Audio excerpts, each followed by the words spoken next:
Baik teman-teman, lanjut ya. Kita bakal bahas yang terkait dengan TM ke-13 ya, lanjut. Nah, ini terkait dengan surat berharga dan investasi yang kemarin, investasi saham. Nah, di sini nomor 1, tujuan pemeriksaan surat berharga dan investasi adalah kecuali. Nah, di sini jawabannya benar adalah C. Memeriksa kata investasi pada akhir tahun. Nah, sebenarnya pembahasannya adalah ini ada di ARAS atau di PPT kemarin intensif itu tujuan pemeriksaan investasi adalah memeriksa pengendalian internal, memeriksa keberadaan surat berharga, memeriksa penilaian surat berharga sesuai ketentuan, memeriksa yang keempat, memeriksa pendapatan dan penerimaan dari investasi setelah dicatat oleh perusahaan, dan terakhir adalah memeriksa ketepatan penyajian surat berharga yang ada di laporan. Maka jawaban yang C salah ya, bukan cut off ya. Yang kedua, prosedur yang dilakukan oleh auditor untuk memenuhi asersi valuation and allocation adalah, nah kalau ada valuation and allocation, kalian ada jawaban sini, kalian tinggal lihat nih, memeriksa mathematical accuracy. Nah, ya, jadi pembahasannya lah poin A itu dilakukan pada tahap awal sebelum proses audit. Nah, yang C, meminta rincian dan riwayat transaksi itu completeness. Nah, kalau D yang vouching ini yang sebuah harga itu pasti kan occurrence ya atau existence, jadi salah. Jawabannya benar adalah B. Nah, lanjut nomor 3. Nah, prosedur yang dilakukan auditor untuk memenuhi asersi valuation allocation kecuali. Nah, di sini kalau tadi kan sama ya. Kecuali.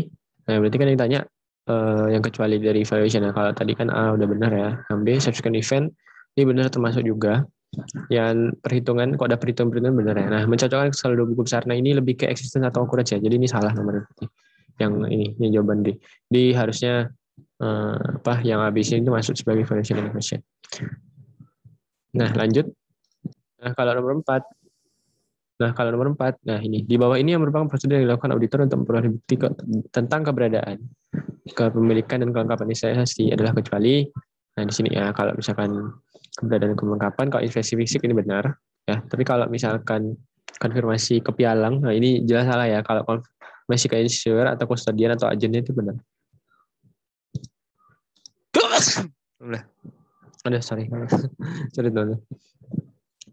Oke, lanjut ya. Pembahasannya tadi ya, kalau misalkan kita mau mengecek keberadaan, kepemilikan dan kelengkapan investasi, di mana asetnya adalah komoditas, existence, dan data obligation, kita bisa lakukan konfirmasi dan investasi fisik. Tapi kalau konfirmasi itu ke pialang, itu hanya transaksi yang belum diselesaikan ya, bukan yang sudah diselesaikan. Jadi jawaban itu salah ya. Dan juga bisa kita membaca perjanjian pelaksanaan kemitraan untuk perusahaan jenis. Nah, nomor 5, untuk memperoleh bukti mengenai biaya perolehan investasi, prosedur yang tepat yang dilakukan adalah tadi ya, kalau biaya perolehan pasti kita ke kustodian. Nah, kenapa? Karena prosedur yang harus dilakukan adalah kita mencari biaya perolehan yang mencakup itu bisa inspeksi dokumen dari pemberian efek, kita konfirmasi ke penerbit atau kustodian, atau kita melakukan perhitungan ulang amortisasi premi untuk investasi obligasi ya. Jadi jawabannya B benar. Nah, berikut ini nomor 6, berikut ini bukan faktor-faktor yang mendapat menunjukkan kondisi penurunan nilai dari yang tidak bersifat sementara, kecuali ini ada pembahasan di transfer praktik halaman 37. Ini adalah nilai wajar jawabannya adalah nilai wajar yang signifikan yang berada di harga jual. Nah, ini kalau misalkan penjelasannya sebenarnya faktor-faktornya ini kalau penurunan ini pasti kalau nilai wajar itu signifikan berada di bawah harga pokoknya. Jadi kan ini tidak penurunan nilai ya. Terus kalau misalkan yang B juga benar ya, penurunan nilai berasal dari kondisi buruk yang spesifik mempengaruhi investasi tertentu. Yang C, kondisi keuangan penerbit sedang memburuk. Nah, ini juga ya bisa menjadi. Tapi kalau yang D kurang tepat ya. Kalau di bawah harga jual itu sebenarnya kurang tepat, kecuali harga pokok tadi ya. Ini harusnya jawabannya adalah yang D akan kecuali. Nah, yang 7, manakah pernyataan berikut ini yang tidak tepat? Nah, di sini kita lihat yang investasi kepemilikan 40% diakui adanya unrealized holding gain dari sebagai bagian audit comprehensive income. Kalau investasi 20% tidak mengakui adanya unrealized holding gain, benar ya. Karena ini sudah termasuk equity method ya, bukan itu. 15% ada unrealized betul, 10% ada unrealized masuk OCI bisa. Kalau misalkan non trading, kalau trading bisa masuk net income ya, berarti jawabannya A ya. Karena 40% ini tidak ada unrealized ya, sudah masuk equity. Jelas ya teman-teman. Nomor 8, risiko bawaan yang melekat pada investasi biasanya relatif besar. Pernyataan di atas adalah benar salah, benar ya. Salah ya. Kenapa? Transaksi investasi melibatkan manajemen puncak atau manajemen paling atas. Dengan begitu, standar pengendalian internal ya SPI untuk pengendalian investasi biasanya cukup efektif. Dengan demikian, risiko bawaan yang melekat pada investasi relatif kecil. Nah, iya ya, karena ini sama kayak apa namanya? Kayak kayak modal ini ya, modal ya. Jadi risiko bawaannya memang kecil karena kan di atas ya. Kecuali dengan kas kan ada orang kasir gitu. Itu jadi risiko bawaannya itu mungkin besar ya kalau pengendalian internal itu belum efektif gitu kan. Nah, nomor 9, salah satu tujuan audit investasi untuk menguji apakah semua transaksi investasi serta kejadian yang mempengaruhi telah dimasukkan dalam net income dalam bentuk investasi net income. Nah, ini adalah terkait asersi kompleksitas ya. Kenapa? Karena kita pengen menguji transaksi serta kejadian yang mempengaruhi telah dimasukkan. Nah, jadi sini telah dimasukkan. Kalau ada dimasukkan berarti adalah kompleksitas ya, sudah dicatat semua. Nah, selanjutnya nomor 10 sampai ini kayaknya ke bawah juga. Nah, nomor 10 kita mulai hitung-hitung ya. Jadi ini ada soal dari KAP Thomas and Friend, manajer keuangan Cuco.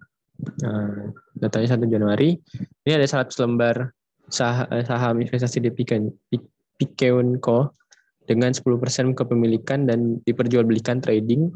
Nominalnya $200 per lembar dan dibeli pada 23 Februari 2020. Nilainya 2 juta ya, karena berarti 2000. Dia punya 10 lembar. Nah, sini ada juga 5.000 sebar saham Nahumco. Itu kepemilikan 8% diperjualbelikan sama ya, trading juga. Nominalnya 300. Nah, saham ini dibeli ketika virus COVID masuk pertamanya Indonesia. Itu sebesar 1.500.000. Selanjutnya 8.000 lembar saham Mimiko itu 25% dan dibeli pada 1 November 2018. Nah, kalau 20% ini berarti equity method ya. Nah, ini juga ada informasi terkait laba dan dividen dari Mimi dan Namco. Nah, di sini Mimiko mengumumkan dividen pada tanggal 25 tahun berjalan, membayar pada tanggal 10 bulan berikutnya, berarti 10 Januari ya. Nah, Namco itu mengumumkan dividen pada tanggal 15. Tadi Mimi ya, Namco sekarang 15 Desember dibayar tanggal 1 tahun bulan berikutnya. Nah, sini ini kayaknya si Pikenco ya. Pikenco itu tanggal 20 Desember tapi dibayar tanggal 5 Januari bulan berikutnya. Nah, Cuco belum melakukan pencatatan apapun terkait laba dan dividen. Nah, ini nih, ini penting nih. Berarti nanti kita akan koreksi nih karena kemungkinan adanya belum adanya catat. Nah, kita lanjut.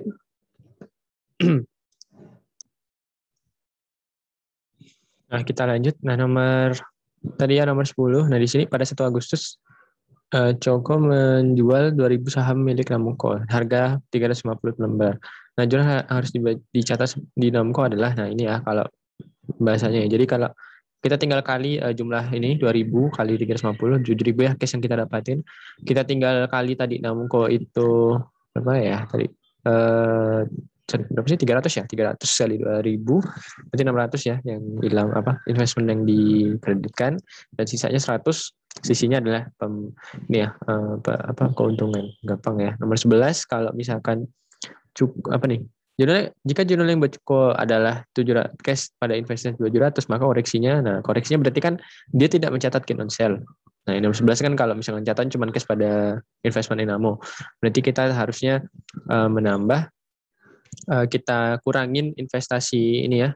Kita munculin gain on sale di kredit sebesar 100 dan di debitnya adalah investasi Namco karena ini overset ya. Investasi yang dihapus harusnya lebihan ya. Jadi 100 ya ini. 100.000 ya. Jadi jawabannya adalah B. Nah, menjadi berapakah pemilikan Coko atas saham Namco per 31 Desember 2021? Nah, asumsi Namco tidak melakukan penerbitan saham pada 3 tahun terakhir. Nah, berarti tadi ya, kan tadi dijual 2.000. Adanya 8.000, berapa nih? 5.000 ya. Berarti kan sisa 3.000 ya. Sorry. Namco ya. Namco atau Pikat sisi ini soalnya agak ini. Itu tidak saham Namco. Oke, jumlah saham Namco tadi ya. 5.000 ya kan. Dijual 2.000. Berarti ya 2.000 ya. Jadi kan sisa 3.000 kan. 3.000 per 8. Ini salah. Ini salah nih kayaknya nih. Aduh, sorry ya. Kita hitung lagi ya. Bentar. Oh, sorry. Ini jumlah saham. Benar ya. 5.000 kali per 8%, berarti kan jumlah saham Namco itu 62.500. Nah, tadi kan dijual dijual 3.000. 2.000 ya? Dijual 2.000, berarti saya 3.000 ya. Oh, ini salah nih. Harusnya jika kini cucu harusnya 3.000 ya. Ini 3.000, sorry.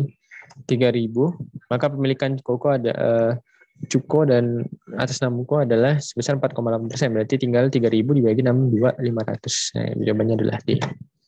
Nah, selanjutnya, jika pada tanggal 1 Oktober 2021 Cuko membeli saham Pikeunko sebesar 3.000 seharga 630, maka berapa kepemilikan dari Cuko atas saham Pikeunko di per 31 Desember 2001. Asumsinya Piko tidak melakukan penerbitan saham 3 tahun terakhir. Berarti tadi kan saham yang dimiliki Piko itu kan 110.000 ya. Dan kepemilikannya 10%. Berarti kita cari saham yang beredar keseluruhan, kalau kita bagi, dan ada ternyata 100.000 saham yang dari Pikeunko. Nah, jadi di sini kita lanjut ya. Nah, jadi lanjut ya. Jadi tadi 3.000 ya, berarti kan 10.000. Terus dia beli 3.000 tambahan, berarti jadi 13.000 dibagi 100.000, maka sekarang kepemilikannya harusnya 13% ya. Cuco terhadap Pikeunko tadi ya. Nah, lanjut nomor 14. Nah, jurnal koreksi untuk mencatat laba dan dividen Mimiko. Nah, Mimiko tadi kan dia ini ya, 25% ya. Nah, labanya itu berarti kan pakai equity method ya. Nah, di sini Mimiko tadi 90.000 dan dividen payout ratio-nya 27.000. Oke, kita cek ya caranya ini. Oke, income from investment tadi 25% ya. Kepemilikan dikali labanya 50.000 jadi 22.500, dan di sini dividen ya. Nah, dividen kan itu karena ekuitas nanti akan mengurangi ekuitas ya. 25% kali 27.000, maka dapatlah 6.750. Nah, kan nanti income from investment di debit, terus kreditnya adalah ini ya, kreditnya investment Mimiko. Ini nggak terbalik kah? Oh iya ya, koreksi ya. Jadi kan income-nya belum dibalas, belum di ini ya, belum ada dicatat. Income from investment 22.500 pada investment info ini kayaknya kebalik ini harusnya ada debit kredit ya. Dan di sini ini jangan jawabannya B ya. Kan koreksi ya, karena belum dicatat sama sekali ya teman-teman. Aku pasti dulu ya. Belum melakukan pencatatan. Oh iya, berarti harus ini dicatat dong. Berarti jawabannya harusnya B sih menurut aku ini. Kayaknya ada miss ya. Mungkin teman-teman bisa ada pendapat ya. Kalau menurut aku ini agak rancu sih. Harusnya B sih. Karena kan kita nyatat ini ya, nyatat apa? Nyatat apa? Nyatat